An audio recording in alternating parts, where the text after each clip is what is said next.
अभी वो next question है जो कि बेसिक कॉन्सेप्ट बेस्ड है। इसमें कहा जा रहा है कि हमारे पास ये जो पॉलिनोमियल है, ये जो पॉलिनोमियल है p of x is equal to a x square plus b x plus 2a by b. ठीक है, इसमें कहा जा रहा है कि अगर इनके जीरोस रेसिप्रोकल हैं तो b की वैल्यू फाइंड आउट करनी है। तो ठीक है, हमें पता है रेसिप्रोकल का क्या मतलब होता है। अल्फा अगर z है तो बीटा की वैल्यू क्या हो जाएगी, 1 अपॉन z हो जाएगी।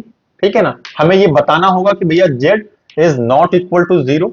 अब ऐसे केसेस में ना हमें थोड़ा सा अपनी थिंकिंग को भी इन्वॉल्व करना होता है, अपने दिमाग को भी थोड़ा लगाना पड़ता है। वो क्या लगाना है आपको, हम सम ऑफ जीरोस निकालें कि प्रोडक्ट ऑफ जीरोस निकालें। इजी क्या है हमारे लिए, आंसर हम कहां से इजीली फाइंड आउट कर सकते हैं। तो हमने देखा कि जैसे हम प्रोडक्ट ऑफ जीरोस करते हैं, इसका मतलब क्या है, प्रोडक्ट ऑफ जीरोस, इसका मतलब अल्फा इंटू बीटा। ठीक है ना, अल्फा इंटू बीटा क्या होता है, सी बाई ए। सी हमारे केस में क्या है, 2a by B divided by A. ठीक है, ये किसके इक्वल हो जाएगा, z इंटू 1 अपॉन z के।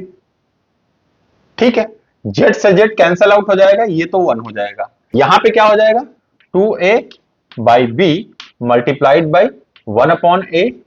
ठीक है ना, ये 1 होगा। ठीक है, तो ये 1 अपॉन ए हो जाएगा, यहां पे ये 1 आ जाएगा। ठीक है, ए से ए कैंसल हो जाएगा, 2 upon b is equal to 1। तो यहां से हमें b की वैल्यू मिल गई, कितना, 2 आ गया। यही वो हमें फाइंड आउट करना था। करेक्ट, आ गया आंसर हमारा। ठीक है, तो वो b की वैल्यू आ गई जो हमें फाइंड आउट करनी थी। चलिए चलते हैं नेक्स्ट क्वेश्चन की तरफ। तो दोस्तों ये जो नेक्स्ट क्वेश्चन है ना, ये क्वेश्चन ये कह रहा है कि हमारे पास एक पॉलिनोमियल है, लेट से ये px है, क्या है, 4x square plus 3x minus 1। इसके हमें जीरोस फाइंड आउट करने हैं। उसके बाद हमें क्या करना है, हमें एक पॉलिनोमियल फाइंड आउट करना है, क्वाड्रेटिक पॉलिनोमियल, जिनके जीरोस इस वाले पॉलिनोमियल के जीरोस के रेसिप्रोकल हो। ठीक, ये समझ में आता है हमको कि हमें पहले इनके जीरोस फाइंड आउट करने हैं, फिर उनके हम उन जीरोस का रेसिप्रोकल निकालेंगे और वहां से फिर हम एक नया क्वाड्रेटिक पॉलिनोमियल फाइंड आउट करेंगे। तो आइए देखते हैं क्या करना है हमको। सबसे पहले हमें इनके जीरोस फाइंड आउट करने हैं, तो हमें पता है कि यहाँ पे स्प्लिट ऑफ मिडिल टर्म का हम फॉर्मूला यूज करेंगे यहाँ पर। ठीक है, तो सिंपल है हमारे लिए, इस 4 इंटू 1 कितना हो गया, 4। हम इस 3 को ऐसे ही स्प्लिट करेंगे कि मल्टीप्लाई करने पर तो 4 आए, बट डिफरेंस क्योंकि यहां माइनस लगा हुआ है तो डिफरेंस करने पर हमें 3 मिल जाए। इसका मतलब हम इसे अगर कहीं 4 और माइनस 1 देखते हैं, 4 माइनस 1 3 आएगा, 4 मल्टीप्लाइड बाई 1 यहां पे कितना आ जाएगा, -4 आ जाएगा। ठीक है ना, हम इसे निकाल सकते हैं, 4x square plus 4x minus x minus 1। ठीक है, और इसे सॉल्व करेंगे, ये हमारा px है। ठीक है, इसे हम 4x कॉमन मिल जाएगा, तो x प्लस 1 है हमारे पास। ठीक है, यहां से -1 कॉमन हो जाएगा, x प्लस 1 है हमारे पास। और थोड़ा सॉल्व करेंगे, 4x माइनस 1 और ये हो जाएगा x प्लस 1। तो हमें जीरोस फाइंड आउट करने हैं, तो put p of x is equal to 0। तो यहां से हमें क्या मिलेगा, क्या मिलेगा, 4x minus 1 is equal to 0 और और x plus 1 is equal to 0। अब अगर हम इसे सॉल्व करेंगे तो यहां से x की वैल्यू आ जाएगी 1/4 और x की वैल्यू आ जाएगी -1।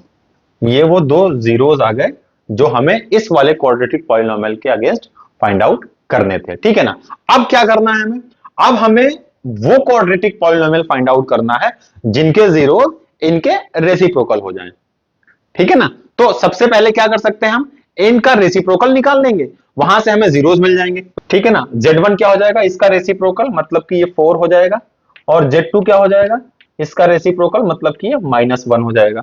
तो z1 और z2 हमारे पास वो दो जीरोस आ गए। ठीक है ना, अब हमारे पास क्या है, sum of zeros. Sum of zeros मतलब z1 प्लस z2, इसकी वैल्यूज क्या आएगी, 4 प्लस -1 के साथ तो ये 3 आ जाएगा। अच्छा, product of zeros z1 z2 4, minus का 4 आ गया यहाँ पे। ठीक है ना। तो सम ऑफ जीरोस है, प्रोडक्ट ऑफ जीरोस है। अब हमारे पास क्वाड्रेटिक पॉलिनोमियल का स्टैंडर्ड फॉर्म हमें पता है, ठीक है ना। अब हमारे पास स्टैंडर्ड फॉर्म है, इसे हम क्यू एक्स मान लें, तो ये है k टाइम्स दैट इज काका times x square minus sum of zeros into x plus product of zeros. इसे और सॉल्व करेंगे तो k तो एज इट इज रहने देंगे, x square minus sum of zeros कितना है हमारे पास 3x, प्रोडक्ट ऑफ जीरोस क्या है -4। ये आ गया वो पॉलिनोमियल जो हमें फाइंड आउट करना था, जिसके जीरोस इनके जीरोस के रेसिप्रोकल है, ठीक है ना। हमें k की इंफॉर्मेशन देनी होगी, मैंने आपको हर वीडियो में बताया है, नॉट इक्वल टू 0 होगा k and k belongs to all real numbers, ठीक है। ये हमें इतनी इंफॉर्मेशन देनी होगी यहां पे, करेक्ट। अच्छा, दूसरा क्या है, इसको दूसरी तरीके से कई बार ऐसा भी होता है कि आपसे वो इनके जीरोस ना पूछता और डायरेक्ट आपको ये क्वाड्रेटिक पॉलिनोमियल दे देगा और आपसे ये कहेगा कि फाइंड द क्वाड्रेटिक पॉलिनोमियल जिसके जीरोस इसके जीरोस के रेसिप्रोकल हो। और यहां पे तो आपने जीरोस निकाला है, तो आपने इजीली यहां से फाइंड आउट कर लिया। अगर आपसे वो ये ना कहे कि जीरोस की वैल्यू निकालिए, तब आप क्या करेंगे, तब सीधा है हमारे पास, इसका हम सम ऑफ जीरोस निकालेंगे, that is alpha plus beta की वैल्यूज निकालेंगे और अल्फा बीटा की वैल्यूज निकालेंगे, ठीक है ना। अल्फा बीटा और अल्फा प्लस बीटा की वैल्यूज निकालेंगे। उसके बाद हम क्या करेंगे, हमें ये पता है, हमें क्या पता है, हमें ये पता है रेसिप्रोकल का मतलब क्या है कि अल्फा है वो 1 अपॉन अल्फा हो जाएगा और जो बीटा है वो 1 अपॉन बीटा हो जाएगा। कब, जब हम कह दें कि जो हमें पॉलिनोमियल फाइंड आउट करना है उसके जीरोस इसके जीरोस के रेसिप्रोकल हैं, मतलब कि अल्फा की जगह 1 अपॉन अल्फा हो जाएगा, बीटा की जगह 1 अपॉन बीटा हो जाएगा। अब इनका सम ऑफ जीरोस निकालेंगे हम लोग, सब तो 1 अपॉन अल्फा बीटा आएगा, ठीक है ना। यहां से हम निकालेंगे alpha plus beta divided by alpha beta. Alpha plus beta हमें यहां से मिलेगा, कितना आएगा, कितना आएगा -3/4। अच्छा, अल्फा बीटा कितना आएगा -1/4, ठीक है ना। ये दोनों चीज हमें पता है, दोनों की वैल्यूज यहां पुट कर देंगे, ठीक है ना। तो यहां से हमें सम ऑफ जीरोस निकल आएगा, कितना आएगा ये -3/4 -1/4, तो ये आ जाएगा 3।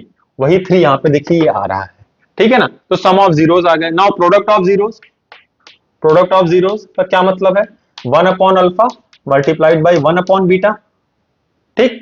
इसका मतलब क्या है, ये 1 अपॉन अल्फा बीटा और हमें अल्फा बीटा की वैल्यू पता है -1/4, ये हो जाएगा 4।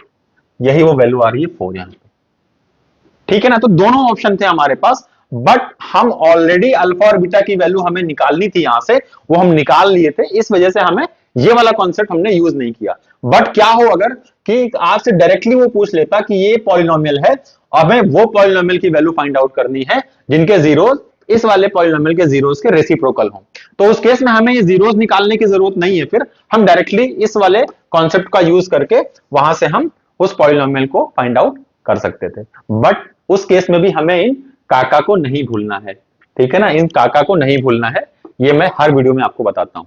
काका को भूले, प्रॉब्लम सॉल्व करने के बाद भी आपको मार्क्स नहीं मिलेंगे, ठीक है।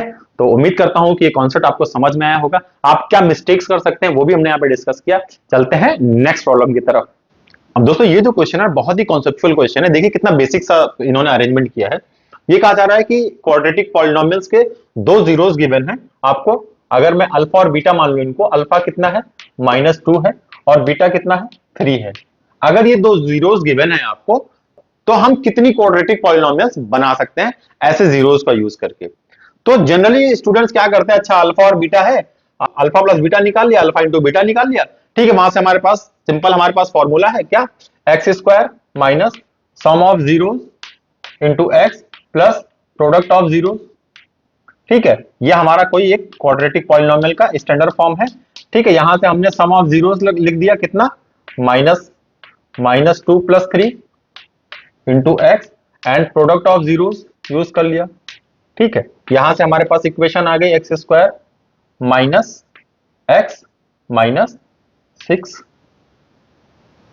ठीक। ये आ गई हमारे पास वो इक्वेशन। तो इस तरीके से जो नंबर ऑफ पॉलिनोमियल्स हमारे बन रहे हैं क्वाड्रेटिक पॉलिनोमियल वो 1 है, और हम आंसर 1 को ही टिक कर देते हैं, 1 को ही टिक कर देते हैं। ऐसा स्टूडेंट्स करते हैं जनरली, 99% स्टूडेंट्स यही मिस्टेक करते हैं कि वो 1 को आंसर टिक करके और घर आ जाते हैं, और कहते हैं भैया हमने तो बिल्कुल सही किया है।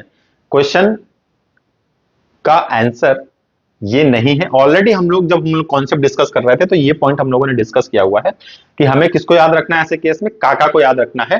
तो काका का क्या मतलब था कि जब कभी आपको दो जीरोस दिए हों और आपसे नंबर ऑफ क्वाड्रेटिक पॉलिनोमियल्स की बात की जा रही हो, तो आप खुद मेरे को बताइए, मैं आपसे खुद पूछना चाह रहा हूं कि स्टैंडर्ड फॉर्म तो होता है ना काका times x square minus sum of zeros into x plus product of zeros, ये होता है ना। यहां पे काका को कैसे आप बोल सकते हैं, काका क्या है आपको पता है, not equal to zero and belongs to all real number, बस जीरो के इक्वल नहीं होंगे, बाकी सारे रियल नंबर ये ले सकते हैं।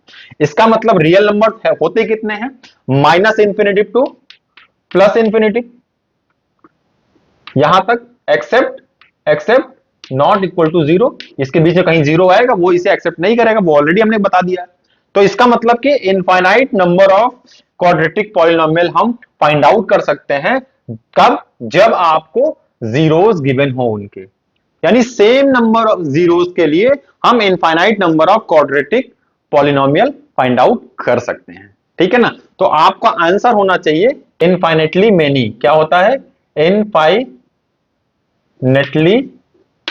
मेनी, ठीक है ना, ये ऑप्शन भी होता है। तो मोर देन 3 इसका मतलब कि ये इनफाइनाइट की बात कर रहे हैं, और इनफाइनेटली मेनी तो फिर वो तो बात ही कर रहे हैं कि infinite number of quadratic polynomials हो सकती हैं, ठीक है ना। बड़ा बेसिक सा क्वेश्चन बट है बहुत ही इंपॉर्टेंट, जो आपकी कॉन्सेप्चुअल क्लियरिटी को टेस्ट करता है कि आपके कॉन्सेप्ट कितने क्लियर हैं। चलिए नेक्स्ट क्वेश्चन की तरफ चलते हैं।